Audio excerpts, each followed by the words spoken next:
Assalamualaikum warahmatullahi wabarakatuh. Selamat datang di video kami di kelompok 6 di mata kuliah Humas Internasional dengan dosen Bapak Johan Faladin Sikom MIkom.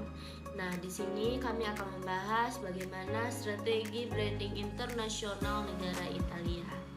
Kelompok 6 terdiri dari saya sendiri, saya Serli Kurniawan selaku kepala tim, dan juga ada anggota saya, ada Ilham Jumaidi, Jihan Safruli, dan juga Sita Bella.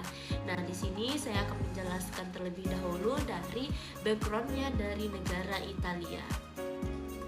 Negara Italia dikenal dengan menara Pisanya, bangunan kuno Romawi, secara resmi bernama Republik Italia, yang dalam bahasa Italia disebut dengan Repubblica Italiana. Jika dilihat-lihat, negara Leonardo da Vinci ini mempunyai bentuk peta yang sangat mirip dengan sepatu bot. Luas Italia adalah 301.338 km persegi, berbatasan dengan banyak negara di Eropa dan juga di Afrika. Ada Prancis, Swiss, Austria, Kroasia, Albania, dan Yunani, dan biasanya itu berdekatan dengan Vatikan dengan ibu kota Italia yaitu Roma. Italia terbagi 20 wilayah administrasi. Pada tahun 2024, populasi Italia mencapai 58 juta jiwa.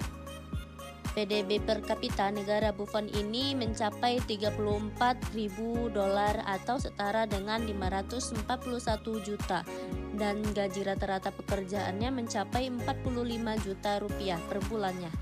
Sumber utama ekonomi Italia adalah jasa yang menyumbangkan 65% dari PDB Italia. Kemudian disusul dengan ekspor, industri pariwisata, dan juga terakhir ada pertanian dan juga perdagangan. Pengembangan cita positif ini melibatkan beberapa inisiatif dan strategis yang terintegrasi untuk mempromosikan warisan budaya, keindahan alam, inovasi, dan produk Italia. Pertama, promosi pariwisata. Italia.it merupakan situs resmi yang menyediakan informasi lengkap tentang destinasi wisata, budaya, dan aktivitas Italia. Ini juga mencakup blog, video, dan foto-foto yang menarik. Yang kedua ada branding nasional, Made in Italia. Ini mempromosikan produk-produk Italia yang terkenal di seluruh dunia seperti mobil dan makanan, informasi dan budaya. Di sini mereka melakukan program penukaran budaya dan pendidikan. Inisiatif yang dilakukan ini dengan melibatkan kerjasama antar universitas dan institusi budaya Italia dengan mitra internasional untuk meningkatkan kesadaran dan pemahaman tentang budaya Italia. Yang keempat ada inovasi dan teknologi. Startup dan teknologi mendukung ekosistem startup dengan inisiatif seperti Italia Tech Week yang mempromosikan inovasi teknologi dan kewirausahaan. Yang kedua ada smart cities, yaitu pengembangan kota-kota pintar yang menggabungkan teknologi untuk meningkatkan kualitas hidup warga dan daya tarik pariwisata. Yang kelima pariwisata berkelanjutan, ecotourism, mempromosikan destinasi wisata yang ramah lingkungan dan praktik berkelanjutan untuk menarik wisatawan yang peduli akan lingkungan. Beberapa kampanye yang dilakukan negara Italia yaitu Italia for Movie. Di sini mereka mempromosikan Italia sebagai tempat pembuatan film, syuting film, untuk meningkatkan daya tarik pariwisata melalui industri film. Yang kedua ada hashtag Live Italian. Di sini mereka menyoroti kehidupan sehari-hari di Italian, menyoroti gaya hidupnya, mencakup makanan, seni, dan model. Melalui pendekatan yang komprehensif dan terintegrasi ini, Italia terus meningkatkan citra positif di mata dunia dan menarik berbagai segmen audiens termasuk wisata, pelaku bisnis, dan komunitas internasional. Kolaborasi antara sektor publik dan swasta di Italia memiliki potensi besar untuk mendorong inovasi, pertumbuhan ekonomi, dan peningkatan layanan publik. Beberapa contoh kolaborasi yang sukses antara pemerintah Italia dan sektor swasta termasuk dalam bidang infrastruktur, teknologi informasi, dan energi. Yang pertama, infrastruktur.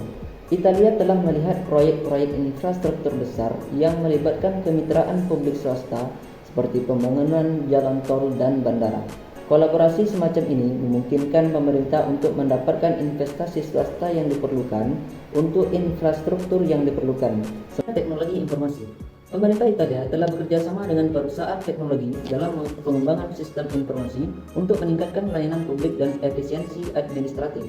Misalnya, penerapan solusi digital untuk administrasi pajak atau sistem e-government untuk mempermudah interaksi antara warga dan pemerintah.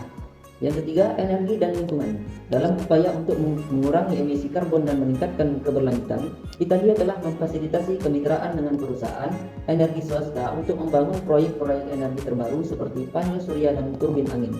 Ini tidak hanya membantu mencapai tujuan lingkungan, tetapi juga menciptakan lapangan kerja dan mendorong inovasi teknologi terbaru. Selanjutnya, pendidikan dan penelitian. Sektor swasta sering sekali berperan dalam mendukung pendidikan dan penelitian di Italia dengan menyediakan dana, infrastruktur atau keahlian teknis.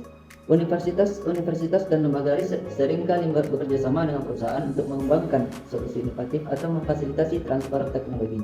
Pengembangan strategi komunikasi di negara Italia telah melalui beberapa tahap dan pendekatan yang berbeda, terutama dalam menghadapi tantangan seperti COVID-19 dan imigrasi.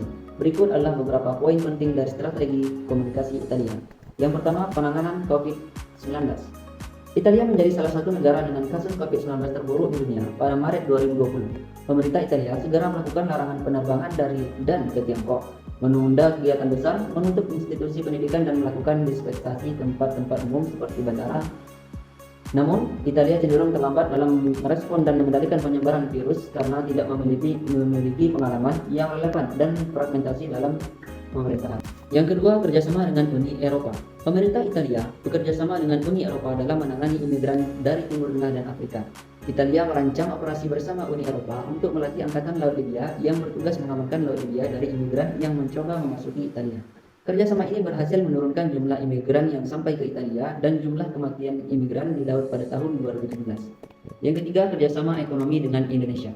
Indonesia dan Italia telah mempertahankan hubungan baik sejak dibukanya hubungan diplomatik. Peningkatan tren perdagangan bilateral dan telah terjadi dengan nilai perdagangan bilateral mencapai 4 juta US dollar pada tahun 2014. Indonesia mengundang para investor asal Italia untuk berpartisipasi dalam proyek di sektor industri kreatif, pariwisata, dan kelautan. Yang keempat, kebijakan komunikasi publik. Pemerintah Italia telah menyusun strategi komunikasi publik yang komprehensif untuk sektor pariwisata. Strategi ini melibatkan seluruh pemangku kepentingan untuk memaksimalkan proses aksesi OECD dan dukungan berbagai negara untuk presidensi G20 Indonesia tahun depan. Implementasi. Pemerintah Italia telah menerapkan berbagai strategi branding internasional untuk meningkatkan citra negara di mata dunia. Beberapa strategi tersebut antara lain promosi budaya dan pariwisata, yang kedua yaitu meningkatkan investasi asing, ketiga mendukung ekspor, dan keempat membangun hubungan internasional. Italia adalah anggota aktif dari berbagai organisasi internasional seperti Uni Eropa, PBB, dan NATO. Pemerintah Italia bekerjasama dengan negara-negara lain untuk mengatasi masalah global, mempromosikan perdamaian dan stabilitas.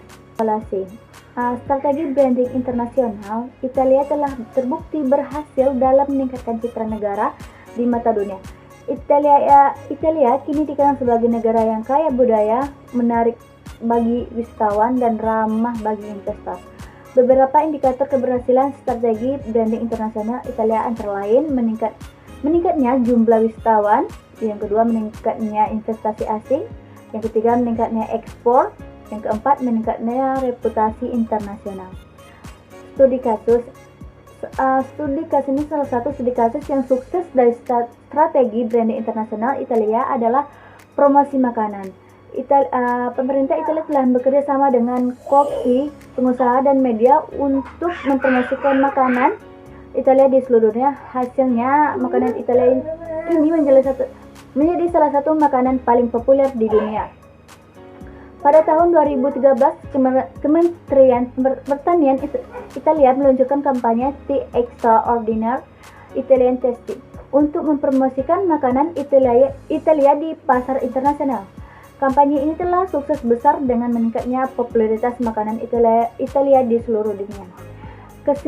Kesimpulannya adalah Italia adalah salah satu contoh yang baik dari negara yang telah berhasil menerapkan strategi branding internasional yang efektif. Strategi branding internasional Italia telah membantu meningkatkan citra negara di mata dunia, menarik wisatawan dan investor asing, dan meningkatkan ekspor. Sekian dari saya, lebih dan kurang saya mohon maaf. Assalamualaikum warahmatullahi wabarakatuh.